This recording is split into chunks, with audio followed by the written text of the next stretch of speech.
우리가 지금 살펴보고 있는 것은 이제 지금 자기중심적인 삶에 대해서 살펴보고 있죠. 오늘 그래서 살펴볼 영역은 뭐냐면 자기중심적인 삶과 세상과 사탄이라는 이 제목을 가지고 이제 살펴보려고 합니다. 지금 여러분들은 들으시면서 이 자기중심적인 삶의 위험성, 이 부분들을 선명하게 깨달을 수 있게 된다.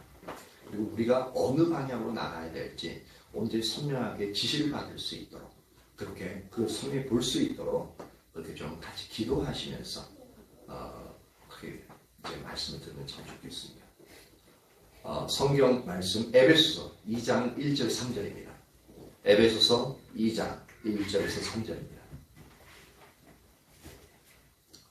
물 좀 갖다 주세요. 아침에 주일학교를 하니까 갑자기 이제 좀 안 하다 하니까 정신이 없죠.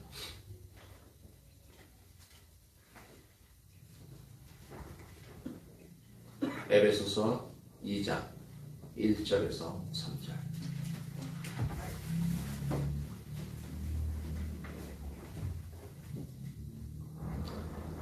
짧으니까 같이 한번 읽어봅니다. 자, 시작. 그는 허물과 죄로 죽었던 너희를 살리셨도다. 그때에 너희는 그 가운데서 행하여 이 세상 풍조를 따르고 공중의 권세 잡은 자를 따랐으니 곧 지금 불순종의 아들들 가운데서 역사하는 영이라. 전에는 우리도 다 그 가운데서 우리 육체의 욕심을 따라 지내며 육체와 마음에 원하는 것을 하여 다른 일과 같이 본질상 진노의 자녀이었더니.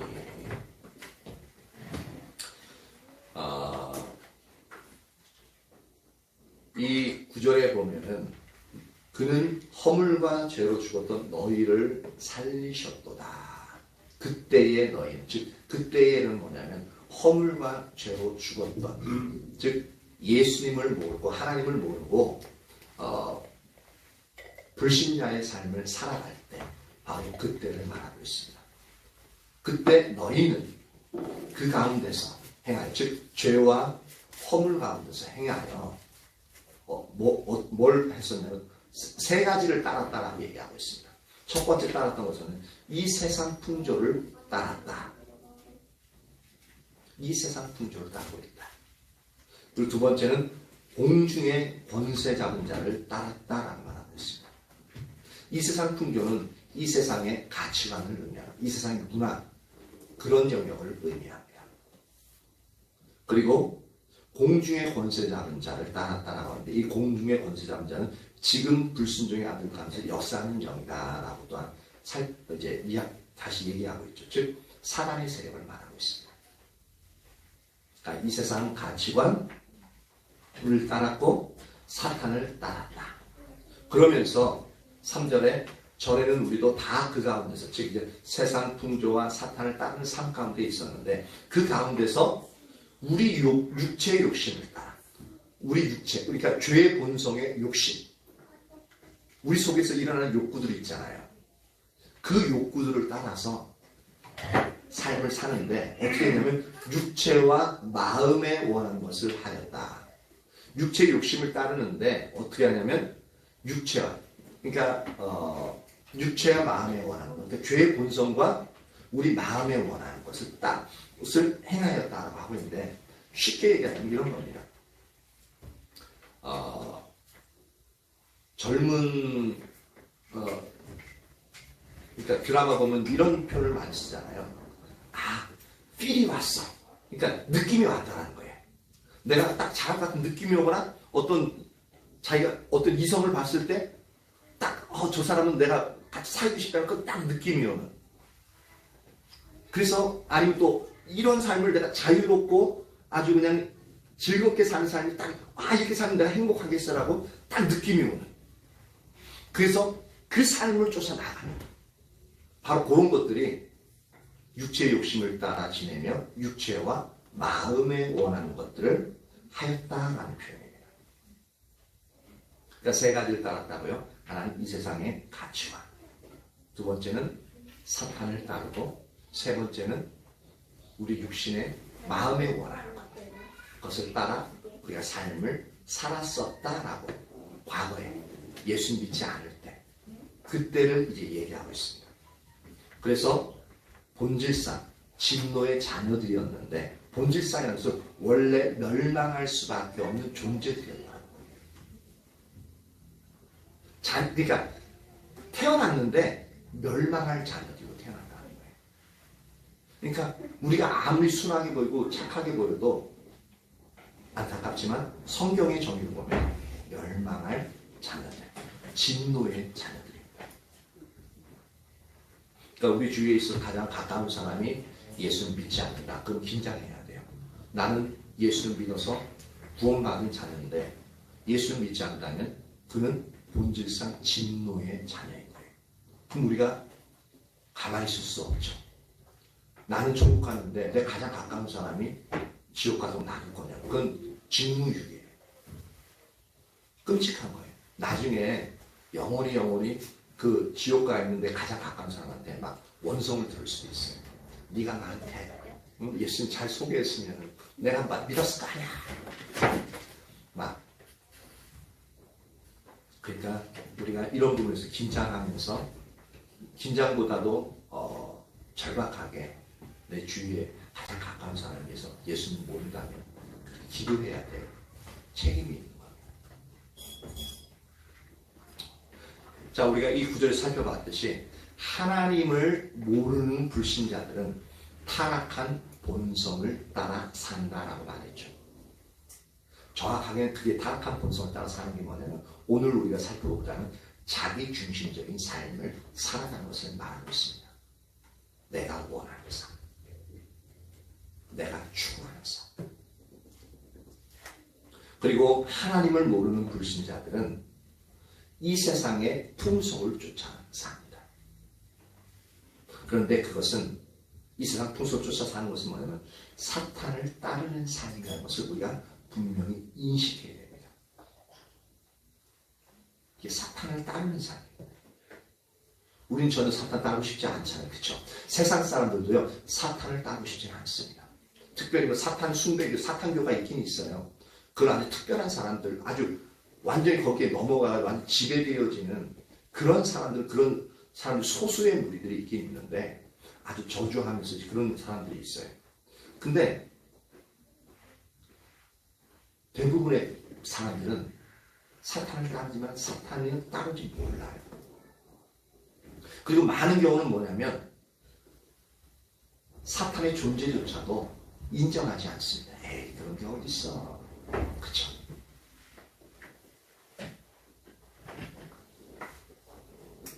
근데 여기서 우리가 중요한 부분, 아주 이제 어떻게 보면 소름 돋을 수 있는 영역이 뭐냐면 타락한 자기 마음과 육신을 따르는 그 삶, 그 삶을 살면서 세상의 풍속을 따르는 그 삶은 본인이, 그러니까 우리가 그 사실을 알건 모르건 상관없이 그게 사탄을 따르는 삶이라는 것을 우리가 알아야 됩니다.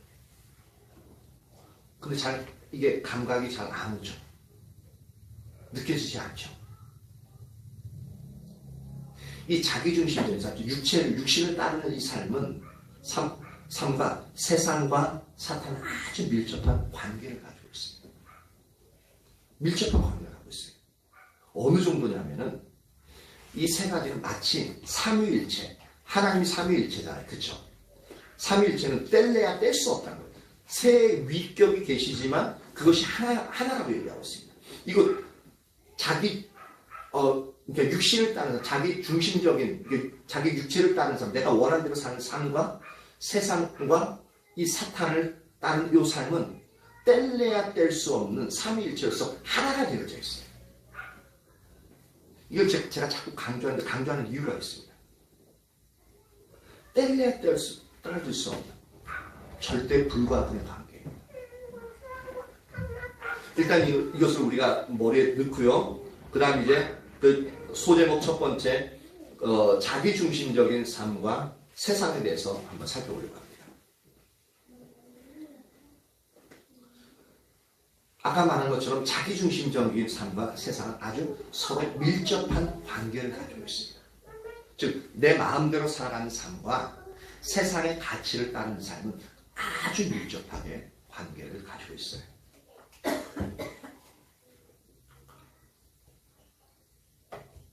그렇기 때문에 신앙생활에 있어서도 자기 중심적인 신앙생활은 세상 사람들에게 아주 잘 받아들여집니다.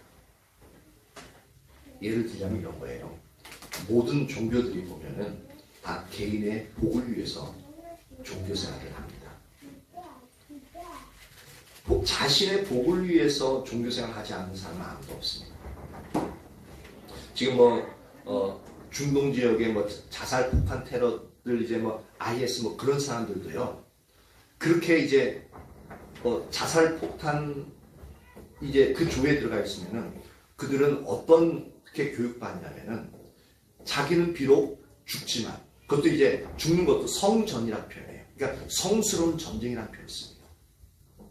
그러니까 거룩한 거에 자기가 죽어도 어떤 테러나 끔찍한 학살이 아닌 거예요. 이것은 자기가 믿는 신에 의한 아주 거룩한, 그러니까 명분이 엄청나게 고상한 거죠.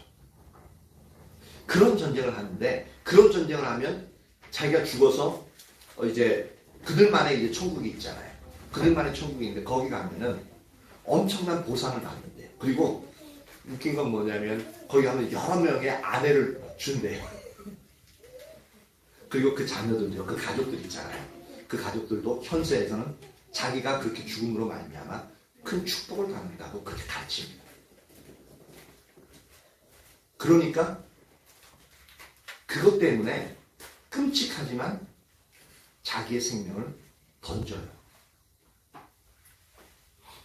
잘못된 사상이잖아요.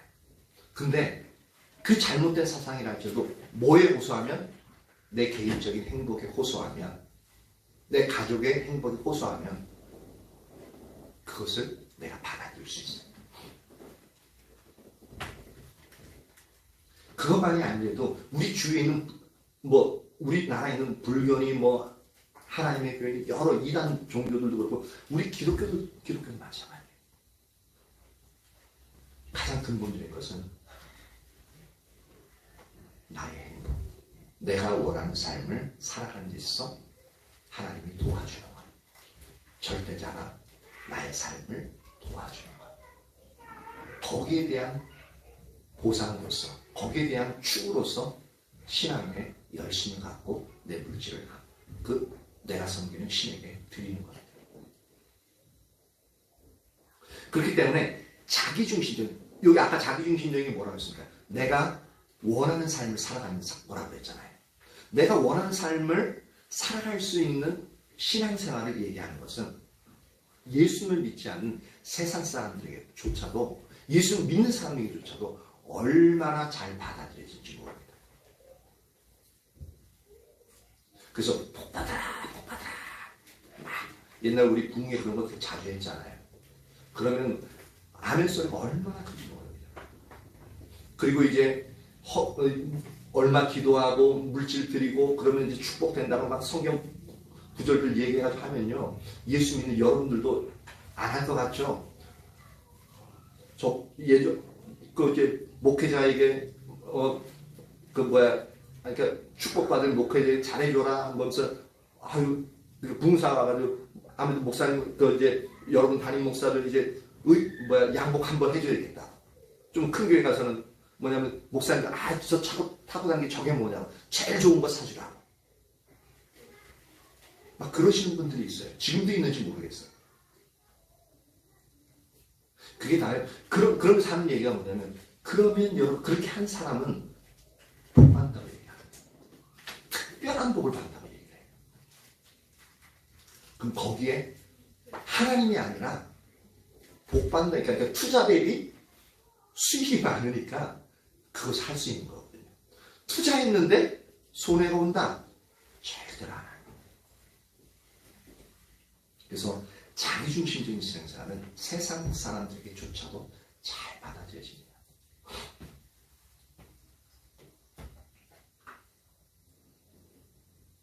그런데 하나님을 믿는 백성들 중에서도 자기중심적인 삶을 사는 그 백성들은 하나님의 백성임에도 불구하고 세상 사람들과 그 가치관에서 차이가 없는 것을 우리가 볼 수가 있어요. 이름이 다른 건 뭐냐면 예수님 믿고 교회 다니고 11조하고 또 헌신하고 성경 공부하고 그 모양만 달라요. 가치관은 동일한 자기중심적인 삶을 살다 보니까 세상을 따르게 되어지죠. 그러니까 전혀 다를 바가 없는 거예요. 우리 자신을 한번 잘 보시기 바랍니다. 다른 사람 볼 거 없고. 예수님 믿지 않는데 자기중심적으로 살아가는 세상 사람들, 예수님을 믿지만 자기중심적으로 살아가는 하나님의 사람들.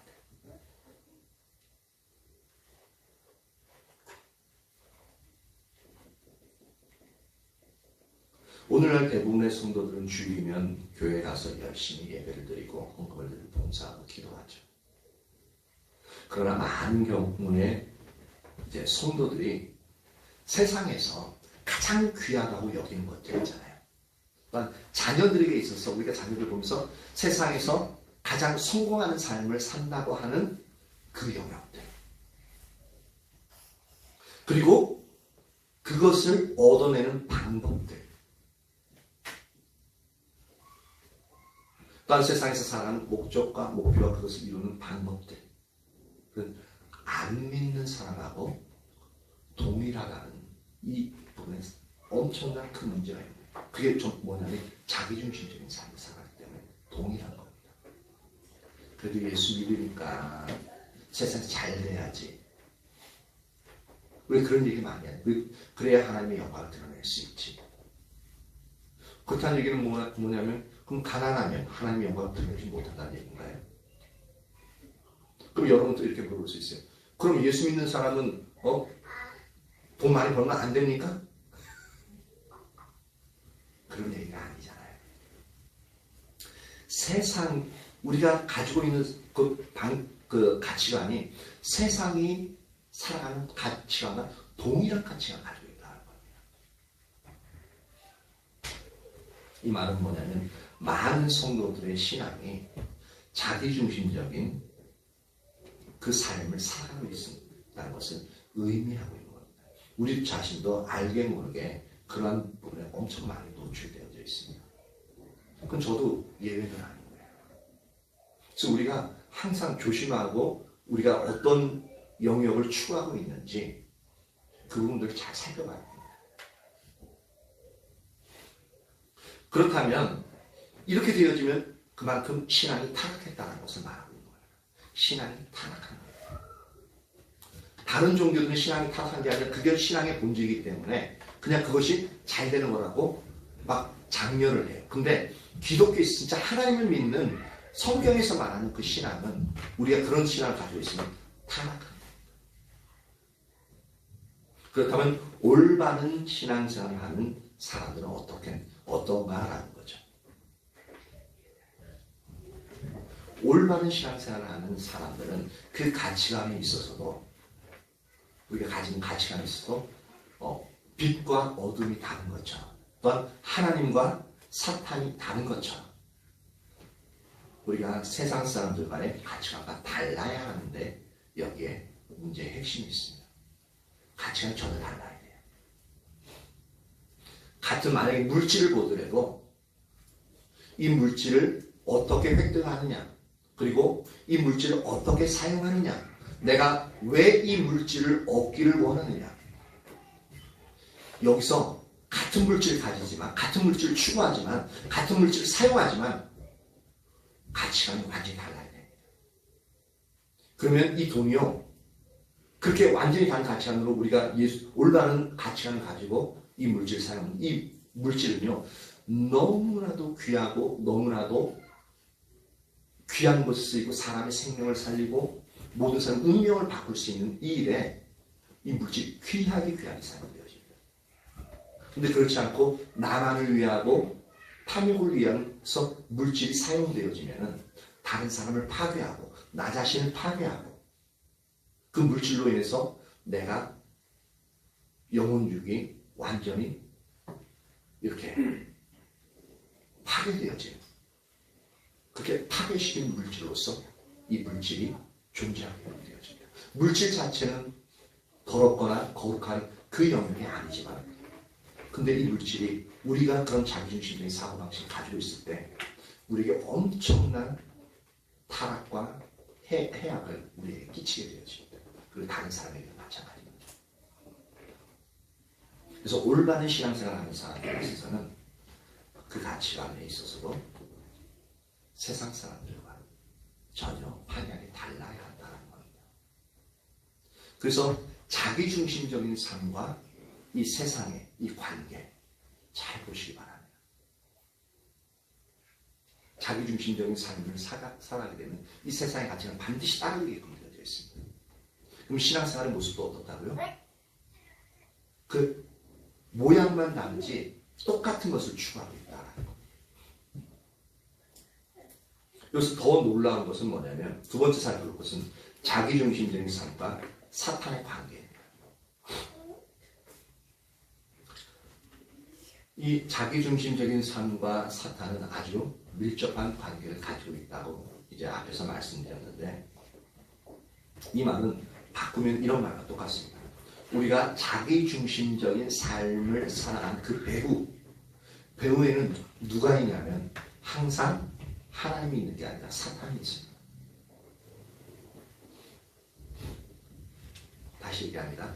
자기중심적인 삶을 살아가는 예수 믿는 사람이라 할지어도 우리 뒤에 그 배우가 누구냐면, 우리를 조종하는 배우가 누가 되어지냐면 바로 우리가 아무리 예수 믿는다고 얘기한다고 했죠. 지금 와서 예배를 드리고 있는 자리에 있다 할지라도 삶 자체, 지금 월요일에서 토요일까지 그 삶 자체가 자기중심적인 삶으로 살아가고 있다면 그 배후에는 사단이 항상 있다는 것을 우리가 인식해야 됩니다.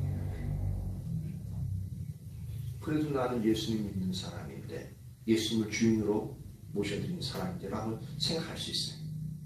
예, 그건 그럴 수 있는데, 근데 실제 삶에서는 온전히 사단의 영향력에 의해서 우리의 삶을 이끌려서 나갈 수 있다는 것을 인식해야 됩니다. 이 세상에서는 둘 중에 하나입니다. 사탄의 편이 되느냐, 하나님의 편이 되느냐. 그 중간지대는 없어요. 사단에도 속하지 않고 하나님께도 속하지 않는 그 중간지대, 회색지대라고 하는데 그건 절대로 존재하지 않습니다. 그러니까 심각한 부분을 우리가 인식해야 됩니다.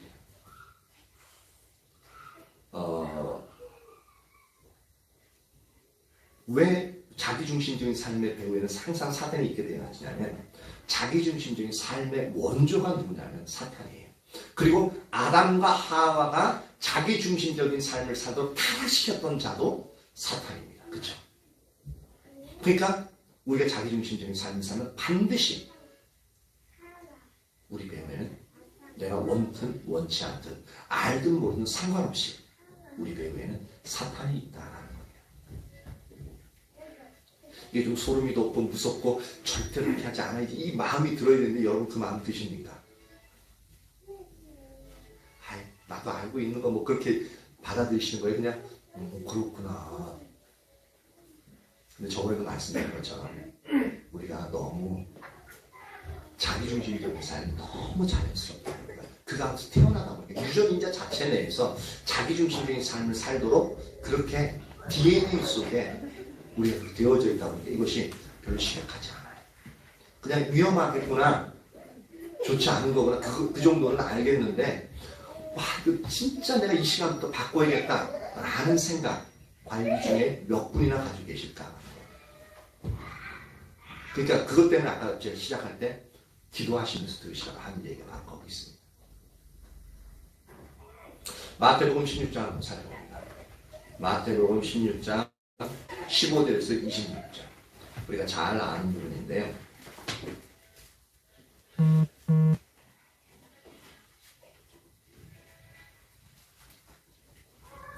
마태복음 16장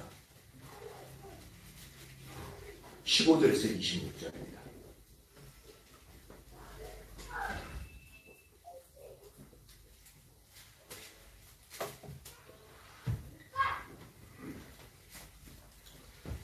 예수님과 이제 베드로의 대화에서 이 부분을 자기중심적인 삶의 배후에 사랑이 있는 영역을 아주 잘 보여주는 대표적인 예죠. 제가 읽으면서 이제 설명을 할 텐데,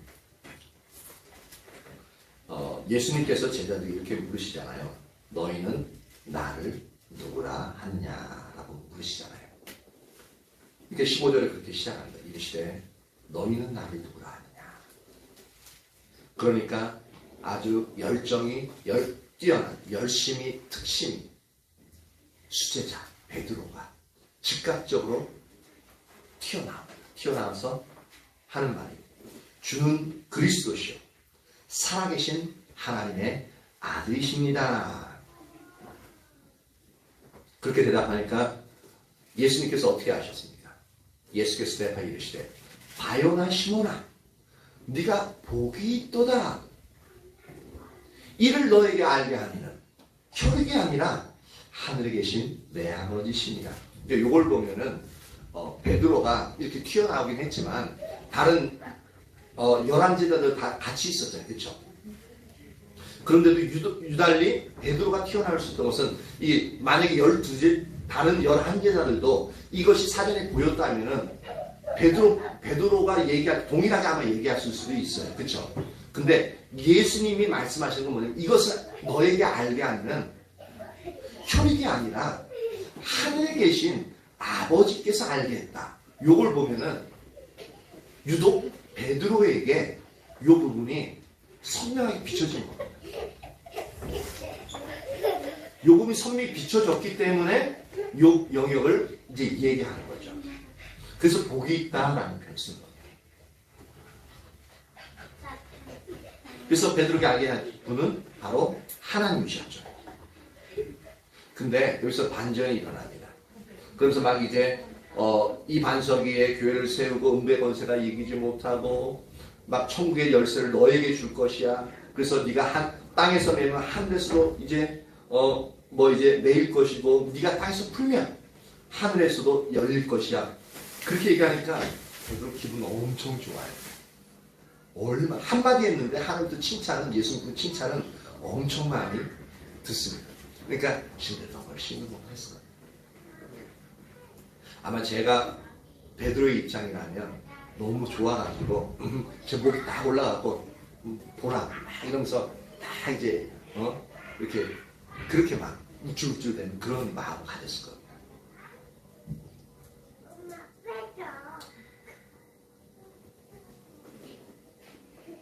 근데 반전이 일어나는 것은 뭐냐면 바로 그때부터 21절 보십시오. 이때로부터 예수 그리스도께서 자기가 예루살렘에 올라가 장로들과 대제사장들과 서기관들에게 많은 고난을 받고 죽임을 당하고 제3일에 살아나야 할 것을 제자들에게 비로소 나타내신, 바로 이때 예수님이 십자가에 죽으시고 3일 만에 살아나야 될 것을 처음 가르치신 거예요. 예수님이 죽고 부활하실 것을. 그러니까 전혀 듣도 보지 못했던 그러한 말을 지금 하시는 거예요. 그러니까 제자들이, 자기 스승이 장로들과 또 이제 대제사장들, 서기관들이 붙잡았다 죽는다 얘기 듣는데 어느 제자가 그래요? 잘 됐네요. 예수님 그렇게 하세요. 그렇게 말할 제자가 있을까요? 아무도 없죠. 그러니까 어떻게 베드로가 그것도 이제 한참 기분이 좋아가지고 우쭐하고 아주 주님에 대한 열망을 여전히 더 크게 칭찬받았으니까 더 그냥 기분이 업되어 있잖아요. 엄청 이제 하늘을 나는 기분이었어요. 근데 갑자기 예수님이 고난받고 죽임을 당한다 그러니까 갑자기 한 가지가 생각났어요. 이건 성경은 없습니다. 뭐냐면 이때의 12제자들은 어떤 개념으로 예수님을 따랐냐면 예수님이 이스라엘 나라를 회복하실 정치적인 메시아로서 그들 모두가 받아들이고 있었습니다. 그래서 항상 싸움이 뭐냐면 주님이 이 나라를 회복하실 때, 이스라엘을 회복하실 때 그 중에 첫 번째가 되는 사람이 누구냐, 그것까지 항상 다퉈야죠. 제자들에게. 그리고 가장 큰 자가 누구냐? 그것 때문에 다투거든요. 그러면 이렇게 칭찬을 많이 받았던 베드로는 가장 높은 자리에 예수님 가장 가까이 있을 것이 그냥 그 기분, 그것 생각 때문에 너무 기분이 좋을 텐데 갑자기 예수님이 돌아가신대. 그러면 어떻게 되냐면 여태까지 자신들이 바라보고 있던 정치적인 메시아로서 예수님은 완전히 사라져버려요. 그러면 사라지면 어떻게 되어져요? 베드로나 다른 사람들도 예수님이 왕되면 자신들이 어떤 그 관료로서 한 자리 해먹어야 되는데 그런 영역들도 다 사라지는 거예요. 순간적으로 아마 그런 영역들이 생각났던 것 같아요.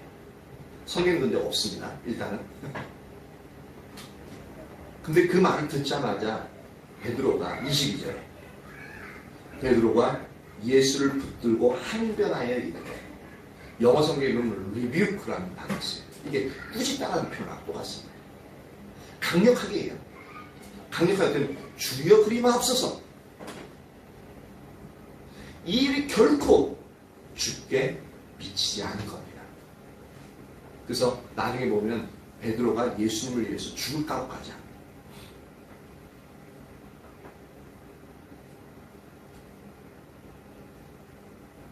아주 강력하게 예수님께 대해서 항의하는 거예요. 근데 예수님도 참 이제 무정하신 게 뭐냐면 그냥 아니 제자가 그렇게 얘기하면 그래 네가 나를 염려해서 그런지 알아.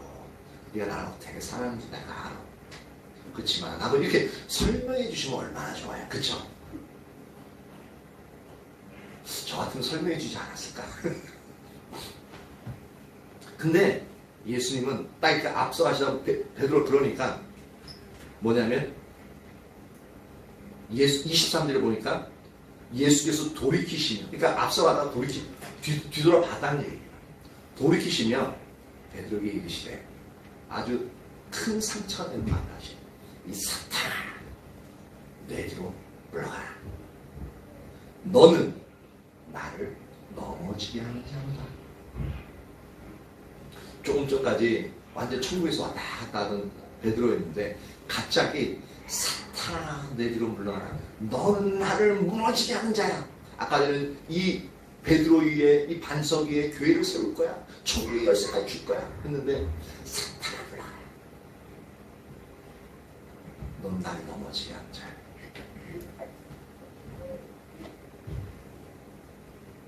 그럼 이 말은 베드로가 사탄이란 얘기입니다.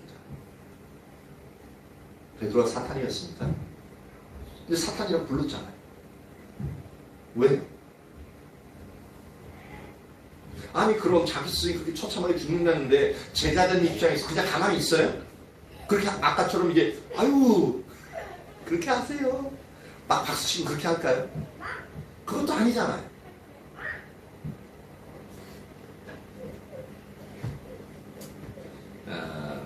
근데 예수님께서 이 말씀을 하신 그 이유는 뭐냐면 바로 베드로가 말했던 그 말의 배후에 사탄이 있다. 뭐냐면 문제점이 뭐냐면 예수님을 말리는 베드로의 생각이 있잖아요. 예수님을 말리는 베드로의 생각이 바로 자기중심적이었다는 데 이게 문제가 있습니다.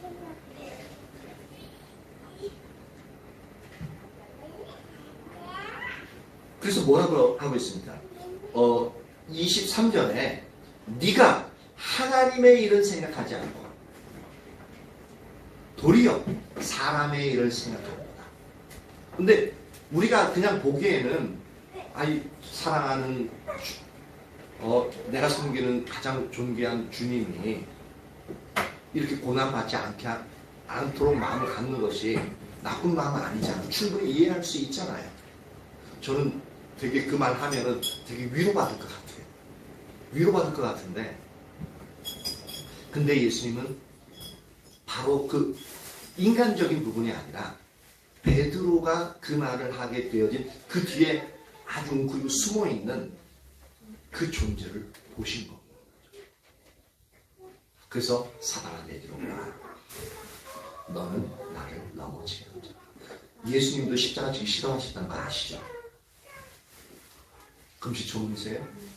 겟세마네 동산에서 흘린 땀방울이 핏방울 될 때까지 뭐라고 기도하셨어요? 그것도 3번씩이나 주여 할만하시거든 이 잔을 내게서 옮겨주십시오. 그 십자가 지기 싫다는 거예요. 그것도 그 수치.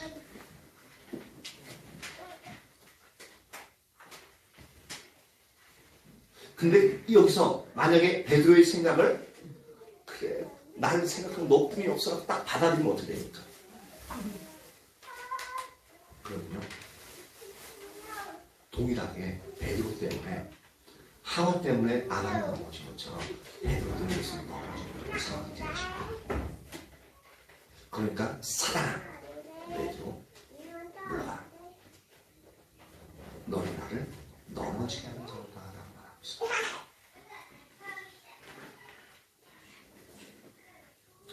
베드로는 자기중심적인 사고에서 행동함으로 말미암아 진짜 예수님을 진정으로 사랑했음에도 불구하고 자기도 모르는 사이에 사탄에게 이용당했다는 겁니다.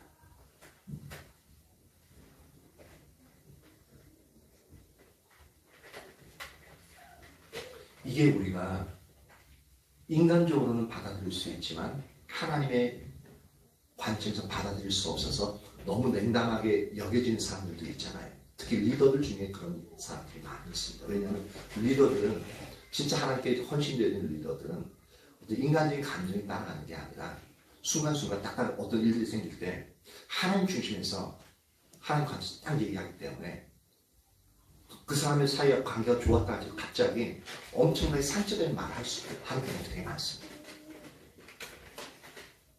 그건 진짜 그 사람 리더에서가 아니라 그 뒤에 움직이고 있는 그를 조종하고 있는 사단의 세력, 그 잘못된 관점들 그런 얘기들을 강력하게 지적하는 거거든요.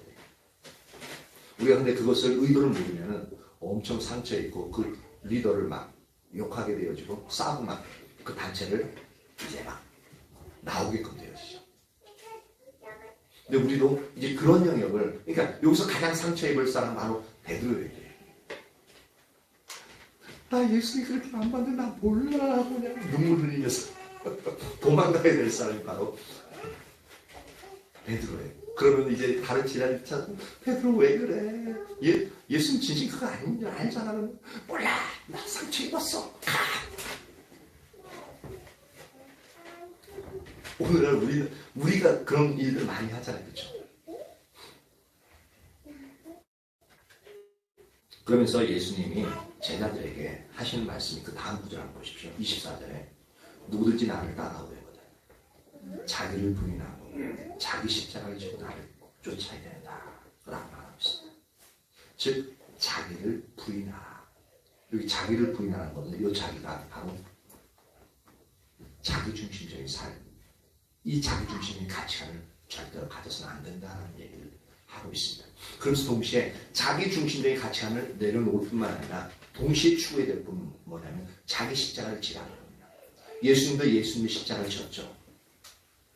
여기서 자기 십자가는 항상 말씀드리지만 바로 하나님이 우리에게 삶을 살아가고 주신 하나님의 비전들을 말하고 있습니다. 하나님의 일, 우리에게 말씀하신 하나님의 일, 그 삶을 살아가야 됩니다. 그 삶을 살아가면 뭐 해야 된다고요? 우선적으로 자기를 부인해야 된다. 즉 자기중심적인 가치관을, 자기중심적인 삶을 내려놓는 게 가치가 돼요.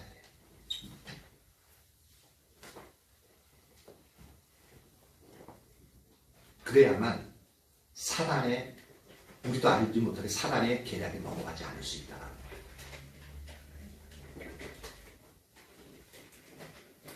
다윗도 이런 부분에 있어서 상당히 피해를 본 사람 중에 한 사람인데 역대상 21장 한번 살펴봅니다.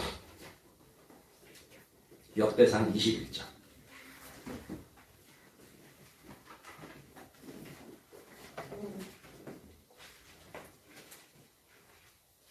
역대상 21장에 보면은 다윗의 인구 조사에 대한 영역이 나옵니다. 근데 오늘날에도 마찬가지면 인구조사는 그 당시에는 더 그랬었는데 국가적인 여러 가지 계획을 세우기 위해서 매우 중요한 한 부분입니다. 그래서 연령대가 어느 정도 이제 그런 부분을 알아야 국가 사업을 하는 데서도 그런 부분들을 규모 있게 세울 수 있거든요. 이 당시도 마찬가지. 이때는 더 이 백성 개개인에 있어서 이 나라를 지키기 위한 이 국방력에 있어서 젊은 인원수를 정확하게 체크하는 게 너무 필요합니다. 그런데 이제 다윗의 경우에는 이 인구조사가 그런 목적이 아니라 자기 자원을 의지하여 서고자 하는 자기중심적에서 나온 태도였다라는 겁니다. 즉 이건 죄된 행동이었다는 거죠. 같은 행동인데, 그러니까 인구조사는 같은 행동인데 어떤 의도를 가지고 인구조사를 하느냐에 따라서 이것이 죄가 되기도 하고 국가에서 가장 필요한 조치가 되어지기도 한다는 거죠. 우리 삶에 있어서도 마찬가지죠. 선행을 해도 다른 사람이 호의를 베풀어도 내 중심에서 이 호의를 베푸는 말미암아 내가 어떤 이득을 얻을 수 있을 것인가. 기브 앤 테이크라고 하잖아요. 현세에서는 내가 지금 공짜로 주는 게 없어. 무조건 투자해 놓는 거예요. 그리고 나중에 가서 내가 필요할 때 그 사람에게 얻어내는 거죠. 이런 의도를 가지고 호의를 베풀면 그건 자기를 위한 거지 상대방을 위한 게 전혀 아닙니다. 철저하게 자기 중심적이죠. 이건 성경에서 죄라고 표현하고 있어요. 우리가 근데 많은 경우 우리가 그런 식의 사고방식 가치관을 가지고 우리 호의를 베푸는 경우가 너무 많죠.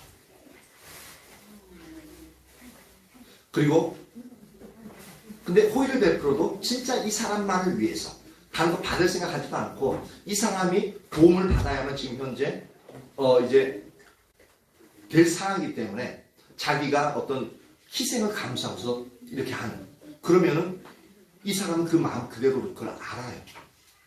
너무너무 감사한 일이고 이 영혼 한 영혼을 이제 세울 수 있는 귀한 섬김이 되어지는 거죠. 그래서 같은 일이라 할지라도 어떠한 마음 자세를 가지고 하는 데서 완전히 상반된 결과가 나타나는 겁니다. 그래서 이 다윗이 했던 자기중심적인 태도에서 했던 이 행동은 불신의 행동입니다. 하나님을 신뢰하지 않는 불신의 행동이에요. 그 결과 그에게는 하나님의 심판이 임하게 되어집니다. 그런데 하나님의 심판이 임하는데 이걸 통해서 이스라엘 백성들 이 죄 때문에 7만 5천 명인가 그렇게 일시에 그 독종 때문에 사람들이 죽어나갑니다.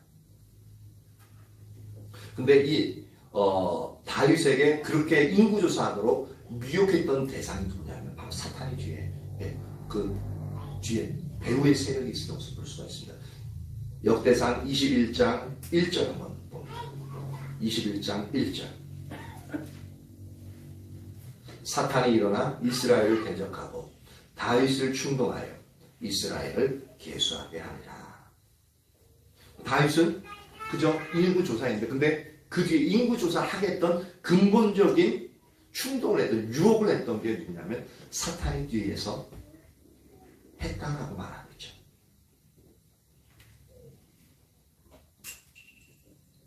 이처럼 다윗을 보던 베드로를 보던 이 자기중심적인 삶의 배후에는 항상 사탄이 있다는 겁니다.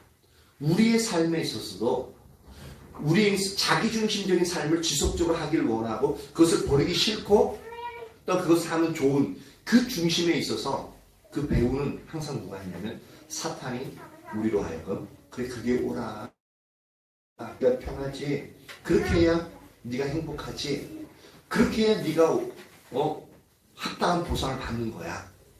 합리적으로 막 속삭이죠. 근데 그 배우가 누구라면 사탄이라. 상당히 무서운 거예요. 이게 소름 돋도록 쫙 이게 다가오시기를 축복합니다. 이 소름 돋으면 막 엄청난 공포 때문에 막 그런 부분이 일어나는데 진짜 그런 부분들이 선명하게 인식되어질 수 있게 축복합니다. 왜냐하면 자기중심적인 삶은 사탄을 섬기는 삶입니다. 자기중심적인 삶은 또한 사탄의 목적을 이루는 삶이에요. 자기중심적인 삶은 사탄을 기쁘게 하는 삶.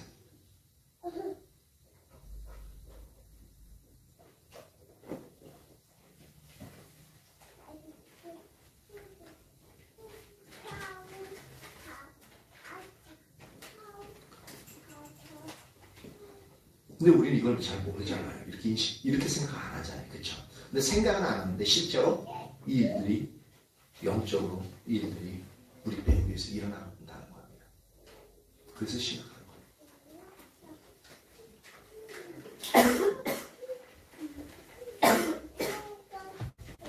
그래서 누구보다도 하나님을 잘 섬긴다고 자타가 공유했던 바리새인들. 그렇지만 그 바리새인들은 철저하게 자기중심적인 삶을 살았습니다.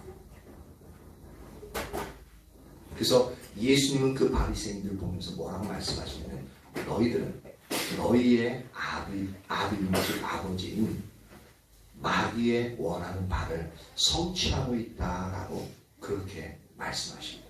그래서 제가 아까 자기중심적인 삶을 사는 사람들은 사탄의 목적을 이루는 것이다 라고 제가 말씀드린 근거가 바로 여기 있어요.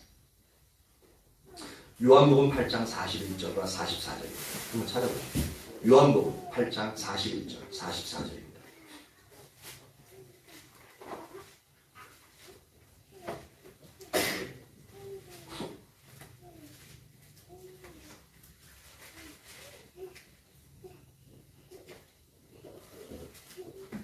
요한복음 8장 41절. 41절 보면 너희는 너희 아비가 행한 일들을 하는도다. 그러니까 이 바리새인들은 이 얘기 듣고 그냥 이게 육신의 아버지인 줄만 생각을 하는 거예요. 그러니까 그들 조상들이 올바르지 않은 삶을 살아갔던 것을 이들도 알고 있기 때문에 그러니까 너희 아비 행한 일들을 하는도다. 그러니까 상당히 기분이 나쁜 거예요. 기분 나쁘니까 대답하는 겁니다. 대답하되 우리가 음란한 데서 나지 아니하였고 아버지는 한 분뿐이시니 곧 하나님이시로다. 이렇게 얘기합니다. 기분 나빠요. 자기 육신의 아버지 조상들은 잘못된 일들을 했다는 것을 아니까 우리 음란한 데서 안 났어. 그리고 우리 아버지는 한 분뿐이야. 오직 하나님이셔. 그러니까 아직 예수님이 말하는 의도를 몰라요. 그러니까 44절에는 그 아버지가 누군지를 정확하게 찝어줍니다. 누구의 아버지? 바리새인의 아버지. 너희는 너희 아비 마귀에서 났으니. 이건 진짜로 청천벽력과 같은 얘기입니다. 그 당시에 이스라엘 사회를 다스리는 실질적인 지배자들, 권력들에게 이 말을 하는 거예요. 오늘날로 말하면 완전히 민중신학 아니면 이제 혁명가예요. 혁명가의 초점에서 보면 이게 엄청나게 예수 따르는 민중 봉기하는 그런 부분이에요. 너희 아비 마귀에서 났다. 그러면서 그 이유를 말씀하시는데 너희 아비의 욕심을 너희도 행하고자 하느니라. 그러니까 왜 바리새인들이 마귀에서 났다라고 말씀하시냐면 너희 아비의 욕심을 그러니까 사단의 욕심을 마귀의 욕심을 너희도 똑같이 행하는 걸 보니까 너희는 마귀에서 난 거라. 그러니까 콩 심는데 콩 난다고 그러잖아요. 그러니까 아버지가 흑인이면 아들도 흑인이죠. 그러니까 아빠가 하는 행동 보니까 똑같이 그 자식도 똑같이 하는 거예요. 그러니까 너희가 행한 거 보니까 마귀가 자기중심적인 삶을 살아갔죠. 자기가 자신의 하나님이 되기 위해서 하나님을 배반하고 그렇게 이제 그 삶을 추구해 나갔잖아요. 근데 바리새인도 그렇게 하나님을 사랑한다고 하는 하나님을 아버지라고 얘기하는 이 바리새인들이 누구의 삶을 따르냐면 하나님 아버지의 삶을 따르는 게 아니라 사단의 삶을 그대로 따라가는 거예요. 자기중심적인 삶, 자기가 원하는 그 삶을 그대로 따라가는 거예요. 그러니까 그런 삶의 모습을 보니까 너희 아버지는 마귀다라고 그렇게 얘기하는 겁니다. 그러면서 그는 처음부터 살인한 자요 진리가 그 속에 없으므로 진리에 서지 못하고 거짓을 말할 때마다 제 것으로 하나니 이는 그가 거짓말쟁이요 거짓의 아비가 되었습니다. 똑같이 너희들도 살인하고 진리가 없고 진리에 서지 못했고 거짓말하는 자요. 그래서 너희 아비는 마귀다라고 선언하는 거예요. 이러니까 바리새인들이 가만히 있지 않죠. 당연히 그러니까 예수님을 죽이려고 하면 당연한 거예요.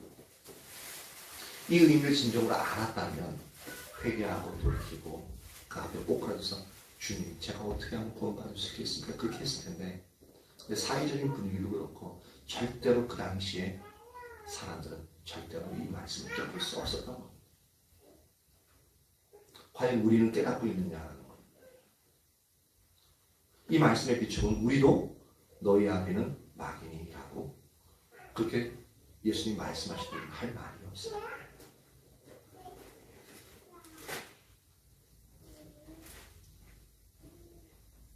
이 상당히 두려운 부분인데 근데 사탄은요 사람들에게 나타나면서 자기 자신을 드러내면서 나를 섬겨라 내가 복 주게 절대로 그렇게 안 합니다.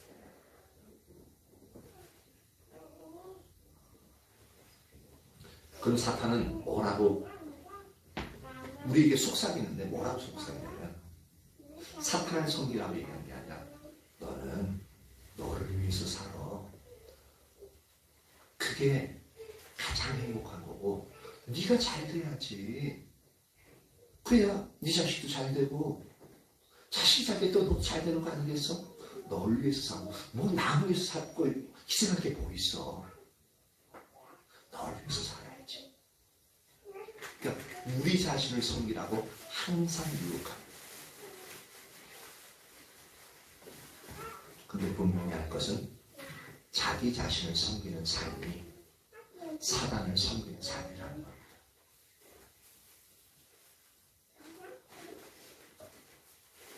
근데 제 자신에게 너무 원통하고 지금 여러분들 말씀 듣는 부분에서 느껴지는 부분도 그렇고 원통한 게 뭐냐면 우리 속에 크나큰 충격이 이 말씀이 충격이 와닿아야 되거든요. 뭐 뒤통수 한 번 큰 방망이 그냥 빵 맞은 것, 해머로 맞은 것처럼 큰 충격을 와닿아야 되는데 제가 설교 내내 준비하면서 제가 밑에서 써놨어요. 어떻게 써놨냐면 내 속에 충격이 없어야 하고 눈물 흘리는 거. 용서하소서 느낌표.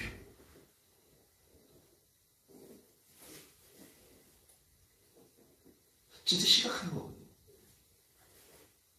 이 위험성을 조금이라도 느낀다면 우리는 철저하게 진짜 아둥바둥 하나님 중심적인 삶을 살기 위해서 주님밖에 없다는 것을 알고 막 그것을 붙잡기 위해서 아둥바둥 거릴 겁니다. 진짜 내가 사는 삶이 너무나도 잘못된 부분이 이게 엄청나게 위험한 부분이고요. 이게 내가 원하지는 않았지만 사단을 섬기는 거고 사단의 목적을 이루는 거고 사단을 기쁘게 하는데 내가 그 하나님 뒤에 예수님 뒤에 줄 서 있는 게 아니라 사탄 뒤에 나도 모르게 서 있다는 것을 인식하게 되어지면 상당히 소름 돋아야 돼요.